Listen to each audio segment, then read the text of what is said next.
The Jussie Smollett hate crime hoax, just the latest in a string of fake crimes unfolding in the Trump era.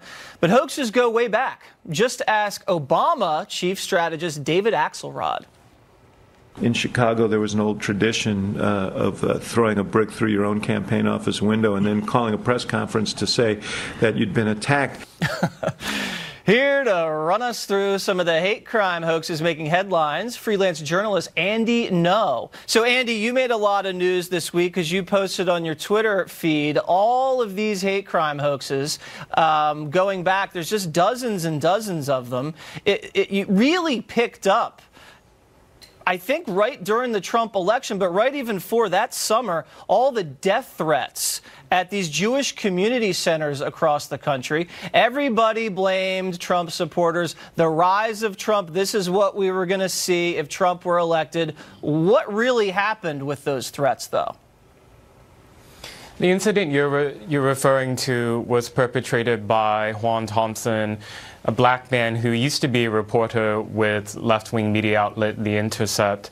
Now, he has, if you looked on his social media history, he expressed many racial grievances, and for whatever reason, he made many death threats to Jewish institutions across this country, and that was used to of course, the media used that to blame Trump for creating a so-called climate of anti-Semitism. Right. So at this point in the summer of 2016, the media is already starting to foment the beginning of the Trump hate crime era, but it was a black journalist, not a Trump supporter, that was calling in these threats. And then November 2016, right after the election, they really start to percolate these hate crime hoaxes.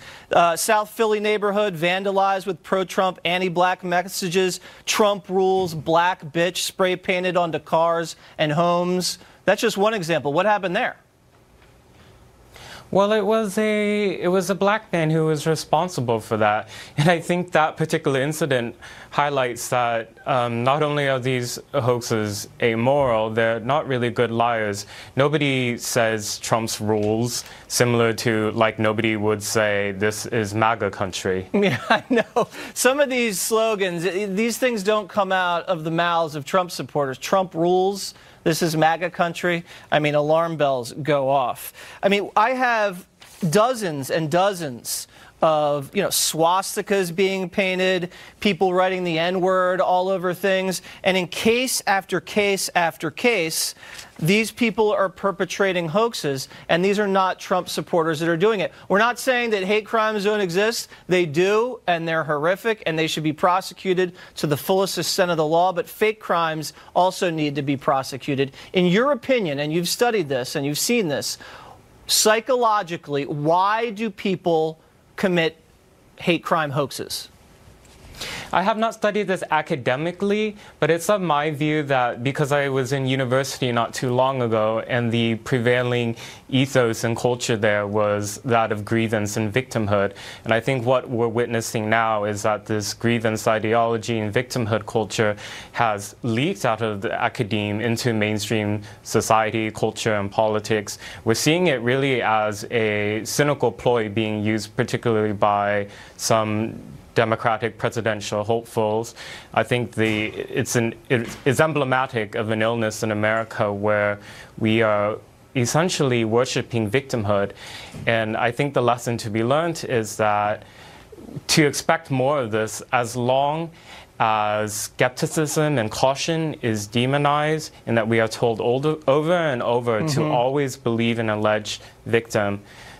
Victims absolutely exist, but case after case, as we had in the past, we had Tawana Brawley. Yeah, I mean, listen, this culture continuously rewards victims. They can be financially rewarded, awarded in academia, they get fame, everything. And the minute you question that, all hell rains down on you. And it's a sad state of affairs. All right, Andy, got to run. Thank you very much for your reporting.